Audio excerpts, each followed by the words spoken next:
Hello കൂട്ടുകാരെ, ഇന്നിതാ ഷേക്കാസ് garden വന്നിരിക്കുന്നത് നമുക്ക് ഏവർക്കും പ്രിയപ്പെട്ട ജർബറ ചെടിയുടെ വിശേഷങ്ങളുമായിട്ടാണ്. സൂര്യകാന്തി ചെടിയുടെ ഫാമിലിയിൽപ്പെട്ടത് തന്നെയാണ് കേട്ടോ ജർബറയും. ഈ വീഡിയോയിൽ കാണിച്ചിരിക്കുന്ന ഈ ചെടികളെല്ലാം 2 വർഷം മുന്നേ വയനാട് പൂപ്പൊലി കാണാൻ പോയപ്പോൾ അവിടുന്ന് വാങ്ങിച്ചതാണ്. 100 രൂപക്ക് 5 പ്ലാന്റുകളായിരുന്നു ആ സമയത്ത് എനിക്ക് കിട്ടിയത്. മണ്ണിൽ നിന്ന് അടർത്തി മാറ്റിയിട്ടുള്ള രീതിയിലായിരുന്നു കേട്ടോ ആ സമയം ഇത് കിട്ടിയിട്ടുള്ളത്. അപ്പോൾ ചെടിയുടെ ആ നേരത്തെ അവസ്ഥയൊക്കെ കണ്ടപ്പോൾ ഞാൻ വിചാരിച്ചു ഇത് മിക്കവാറും പിടിച്ച് കിട്ടലുണ്ടാവില്ല, നഷ്ടപ്പെട്ടു പോകുന്നു. പക്ഷേ നന്നായി തന്നെ ഇത് പിടിച്ച് കിട്ടി, നല്ല പൂക്കൾ കിട്ടിത്തുടങ്ങി.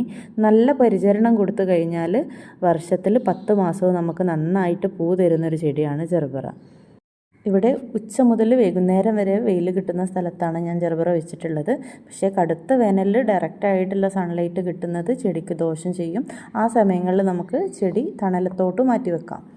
ഇവിടുത്തെ ചെടിക്ക് ഞാൻ കൊടുക്കുന്നത് ചാണകപ്പൊടിയാണ്. അതുപോലെ തന്നെ 3 മാസത്തിലൊരിക്കൽ മുട്ടത്തോട് പൊടിച്ചതും ചേർത്ത് കൊടുക്കാറുണ്ട്. ജർബറ ചെടിയിൽ നിന്ന് നമുക്ക് 2 രീതിയിൽ പുതിയ ചെടികൾ ഉണ്ടാക്കിയെടുക്കാൻ പറ്റും. ഒന്ന് സാധാരണ പോലെ ചെടിച്ചട്ടിയിൽ തന്നെ ചെടിക്ക് ചുറ്റുമായിട്ട് എപ്പോഴെങ്കിലൊക്കെ ഓരോ തൈകൾ പൊട്ടിമുളച്ച് വരാറുണ്ട്. അങ്ങനെയുള്ള ചെടികൾ മാറ്റി വെക്കാം. പിന്നെ ഇതുപോലെ പൂക്കൾ ഉണങ്ങിയിട്ടുണ്ടാവുന്നതിൽ നിന്നും വിത്ത് ശേഖരിച്ചിട്ട് മാറ്റി നട്ട് മുളപ്പിച്ചെടുക്കാൻ പറ്റും. അധികം ആരും ശ്രദ്ധിച്ചു വരാത്ത ഒന്നാണ് ജർബറയുടെ വിത്തുകൾ. സൂക്ഷിച്ച് നോക്കിക്കഴിഞ്ഞാൽ നമുക്ക് വിത്തുകൾ കണ്ടെത്താൻ കഴിയും. വിത്തുകൾ മാറ്റി നട്ട് കഴിഞ്ഞാൽ ഇതുപോലെ നല്ല ഹെൽത്തി ആയിട്ടുള്ള തൈകൾ റെഡിയാക്കി എടുക്കാൻ പറ്റും. ഇങ്ങനെ ഉണ്ടാക്കിയെടുക്കുന്ന ചെടികളിൽ നമ്മുടെ മദർ പ്ലാന്റിൻ്റെ പൂക്കളേക്കാൾ വളരെ കളറ് വ്യത്യസ്തമായിട്ടുള്ള പൂക്കൾ ഉണ്ടാവുന്നു. ഇതൊരു ഹൈബ്രിഡ് രീതിയാണ്.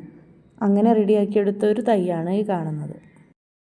അപ്പോൾ ഇനി ഉണങ്ങിയ പൂക്കൾ പറിച്ച് കളയുന്നതിൻ്റെ മുന്നേ ഒന്ന് ശ്രദ്ധിച്ചോളൂ. നല്ല ഹെൽത്തി ആയിട്ടുള്ള വിത്തുകളും കൂടിയാണ് ആ പറിച്ച് കളയുന്നത്. അപ്പോൾ മറ്റൊരു ചെടിയുടെ വിശേഷങ്ങളുമായിട്ട് നമുക്ക് വീണ്ടും കാണാം.